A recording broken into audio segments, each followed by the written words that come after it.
I always thought I was just joking, just a harmless comment, you know? You're my second choice, I told him, laughing like it was no big deal. But here I am, sitting in my car, holding the divorce papers, wondering how the hell it all ended up like this. My name's Amanda, I'm 31 years old, and this is my story about how a joke ruined my marriage. It started with the usual: family, kids, the routine. 2 kids, Mia, our 7-year-old, and little Ethan, 4. You know how it is. Your whole world revolves around them. The school runs, the birthday parties, keeping the house together. I didn't work, so I was a stay-at-home mom, which I thought was enough. But I guess that was where it all started to fall apart. I didn't realize it back then, but I was starting to take things for granted. Eric, my husband, was a hard worker. He'd come home, tired from long hours, and I'd unload my day, talk about the kids, or complain about the house. And I just started resenting him. He was always the provider. Always there, always doing what he was supposed to do. But what about me? What about what I needed? I was the one with the kids all day, taking care of everything. I wasn't getting attention, and that frustration started building up inside me. It was a Friday night, a rare evening without the kids. Eric was trying to make a nice dinner for us, and I had a glass of wine. We were sitting at the table, just talking, and I made the comment. I don't even remember what led up to it. Maybe it was how he had spent so much time working overtime that week, or how I was exhausted with the kids. I just blurted it out, like a joke. You know, I could have married someone else. You're my second choice. I laughed. He didn't. I saw it in his eyes, but I thought I could brush it off. It was just a stupid thing to say, right? But it wasn't stupid. It was cutting. I could see the hurt behind his eyes, but I didn't stop to think about it. I just thought he was being sensitive, which, looking back, I see that it wasn't the case at all. From that moment, things started to shift between us. Little things. Small arguments, even though we had never really fought like that before. I didn't think much of it. I had my own world, being a mom, doing everything for the kids, and making sure the house ran smoothly. Eric, on the other hand, seemed quieter, less present. Then came the late nights. I'd ask him what he'd been up to, and he'd give some half-assed response. Sometimes he'd go out for drinks with his friends after work, or at least that's what he said. I didn't question it. Maybe I should have, but I didn't. I didn't want to seem controlling, and I certainly didn't want to seem like a nag. But I felt it. The distance was growing, and I was growing angrier. I was alone all day with the kids, and he was out there working and having his own life. It started eating at me. One night I noticed he was texting more, but I didn't make a big deal of it. He was just being distant, that's all. But I guess I wanted him to come back to me, to be the man I had married, the one who was attentive and interested. So, I kept up with the jokes, you know, to fill the silence, to try and get some kind of reaction. Like I didn't care. But deep down, I cared more than I ever let on. It all blew up one night when I came home early from dropping Mia off at her friend's house. I walked into our bedroom and found him on the bed, his phone in hand, texting someone. At first, I thought it was just his buddy, but then I saw the name, Katie. My heart dropped. Katie? I didn't know a Katie. I stared at him for a few seconds, and when he noticed me, his face went pale. I wasn't sure what to say, so I just blurted out, "Who the hell is Katie?" He froze. Didn't say a word at first. His eyes shifted around, looking everywhere but at me. "Just a coworker," he said finally, but something about the way he said it didn't sit right with me. I didn't let it go. "Really? A coworker?" "Because it sure doesn't look like it." I could see the guilt on his face, and I could tell something was off. But at the time, I wasn't thinking about his feelings. I wasn't even thinking about our kids. I just wanted to know what was going on. Why was he texting her? We argued for hours, and by the end of it, I was convinced that he was lying to me. I was so mad that I couldn't even see straight. I don't even remember what else we said to each other. But I remember the way it felt, that pit in my stomach. The anger, the jealousy. I pushed him away more, and he did the same. The gap just kept widening between us, and I couldn't see it until it was too late. Looking back now, I see how badly I pushed him. I know I wasn't the perfect wife, and I definitely wasn't the perfect mother. But I was angry. I was hurt, and I was too proud to admit it. Maybe if I had stopped making those jokes, maybe if I had just talked to him, told him how I was feeling, instead of just acting out and getting more bitter. Maybe if I had been a little more self-aware. But now here I am, sitting with these divorce papers, holding on to the remnants of something I destroyed.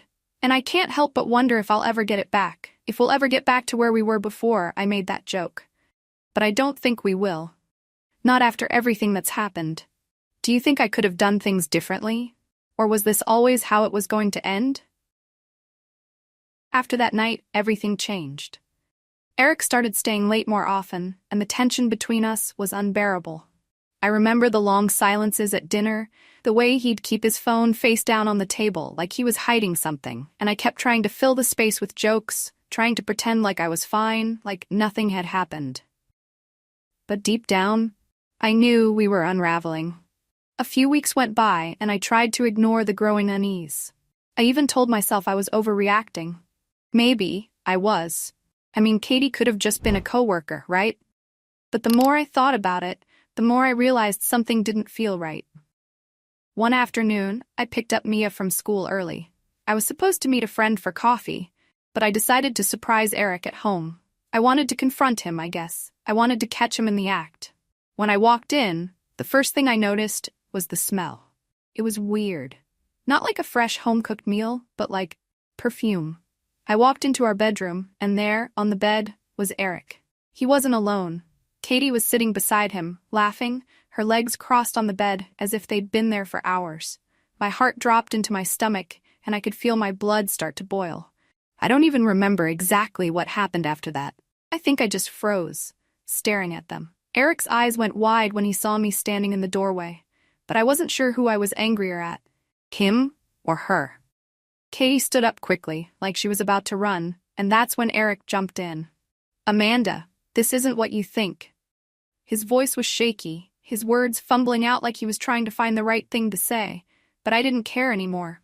My chest felt tight, and all I could do was stare at him, feeling every ounce of betrayal hit me like a freight train. "Really?" I shot back. "What do you think I think this is, Eric? What the hell is going on here?" Katie looked uncomfortable, trying to avoid my eyes. She started mumbling something about needing to go, but I didn't care about her. My focus was entirely on Eric. "You've been sneaking around with her?" I demanded, stepping forward, my voice getting louder. "Is this how you've been spending all your late nights, huh?" Eric stood up slowly, raising his hands in defense. "It's not like that, I cut him off before he could finish. "You're lying. You're just like every other man. I gave you everything, Eric. I took care of our family, our kids, and you can't even be faithful. You've been sneaking behind my back with this woman, and now you're trying to gaslight me into thinking it's nothing." I was pacing around the room now, too angry to stay still. He kept trying to speak, but every time he did, I just shouted over him. The more I talked, the angrier I got, and I couldn't stop myself. He had hurt me, and I needed him to know how much it stung. Katie had left by the time the argument was halfway over, and I didn't care. Eric was standing there looking at me, but there was no remorse in his eyes, no regret. I wanted him to beg for forgiveness. I wanted him to tell me that it was a mistake, that it meant nothing. But he didn't. Instead, he just said, "I don't think this is working anymore, Amanda." Those words hit me like a slap to the face. "What? You don't think it's working?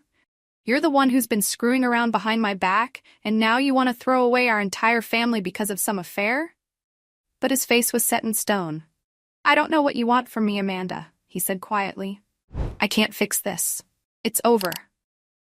The words didn't sink in right away. I think it took a while for me to even understand what he was saying. We were done. And then, all of a sudden, something clicked inside me. I didn't feel sad. I didn't feel heartbroken. I felt relieved. Relieved that I didn't have to pretend anymore. Relieved that the weight of everything wasn't just on my shoulders. But at the same time, I felt angry. Furious that he had pushed me to this point, that he had made me feel like I was second place in my own damn marriage. I should have been more aware of how badly I'd been hurting him too. I should have seen the cracks before they turned into a chasm, but I didn't. And now here I was, my family falling apart, and I was the one to blame. I had made the jokes, pushed him away, and now I was paying for it. Eric packed up his things, and as he left, I could hear Mia crying in the other room. It was like everything I had been avoiding hit me all at once. I wasn't just losing my husband. I was losing my family. The next few months were a blur. There were court papers, talks with lawyers, and trying to figure out how to tell Mia and Ethan that their dad wasn't coming home. It was messy, to say the least. But I never stopped blaming Eric. I told myself I was just a victim in all of this, that I had done everything I could, and he was the one who screwed it up. But deep down, I knew the truth. I had a part in this. I had pushed him away. I had been so wrapped up in my own frustrations, my own insecurities, that I didn't see what was slipping through my fingers until it was too late. And now, here I am, alone, with 2 kids to take care of and a life I never expected. I don't know if I'll ever regret the way things went down, but I know one thing for sure. Things could have been different. And if I could go back, I would have done things differently. But I can't. All I can do now is try to pick up the pieces and move forward. In the end, the divorce was finalized. Eric got what he wanted. He walked away with a clean slate, no strings attached, and a fresh start. He was free to live his life however he chose. And me? Well, I was left trying to pick up the pieces of a shattered life, a family that was broken, and a reality I never expected to face. I remember the final court hearing, sitting across from Eric, his lawyer beside him, and mine next to me. The kids weren't there, thank God. They didn't need to see their parents fighting over who gets the house or who gets what in the settlement. That was the last thing they needed. Eric didn't even look at me during the proceedings. He was calm, collected, like this was all just business to him. And maybe it was. Maybe it was easier for him to move on because he had already checked out a long time ago. But for me, it was different. I wasn't ready to let go of the family we had built, even if I had contributed to destroying it. I had stayed in that marriage for years, for the kids, for stability, and now it felt like all of that had been for nothing. I didn't realize how much I had taken for granted until I was left with nothing. I had always been the stay-at-home wife, the one who kept everything together. But now I was forced to confront the reality of my own choices. I hadn't been paying attention to the cracks forming in our marriage. I had been too focused on myself, too caught up in my own frustrations and insecurities, that I let everything slip away. And in doing so, I lost the man I thought I could count on. And more importantly, I lost my family. The worst part? I had no one else to blame but myself. Eric moved on quickly, as men often do. He found someone new, someone who didn't know the man I used to love, someone who got the version of him that was free from all the baggage I had held him down with. And as much as I hated to admit it, a small part of me resented her for that. But more than that, I hated myself. I hated how I had let everything fall apart, how I had let the anger and frustration build up until it was too late to fix anything. As for me, I was left to rebuild my life alone. There were moments of weakness, of course, when I thought about what could have been, when I wondered if there was any chance of reconciliation. But deep down, I knew there wasn't. The damage had been done. Eric had moved on, and I was left with nothing but the lessons I had learned the hard way. I never wanted to be the kind of woman who blamed everyone else for her problems, but I had been. I had been so focused on pointing fingers, on playing the victim, that I never stopped to look at my own role in the mess we were in. And now, as I sat in the quiet of my house, the only sounds being the occasional hum of the refrigerator and the distant chatter of my kids, I understood the weight of that. Life was never going to be the same. And while I might never get back what I had lost, I knew one thing for sure. I would never take my family, my husband, or my choices for granted again. So here I am, learning to navigate life as a single mom, trying to be better, do better for my kids. But it's hard, and some days I feel like I'll never get it right. But maybe that's the point. Maybe the mistakes I've made are the only way I'll learn. And maybe, just maybe, I'll come out stronger for it in the end. But for now, I'm just trying to survive. To make sure my kids don't feel the weight of all my mistakes, to somehow figure out how to live with myself after everything that happened. And that's where I am now, still figuring it all out, still learning. And I hope for anyone out there who finds themselves in a situation like mine, that they can learn from my mistakes before it's too late.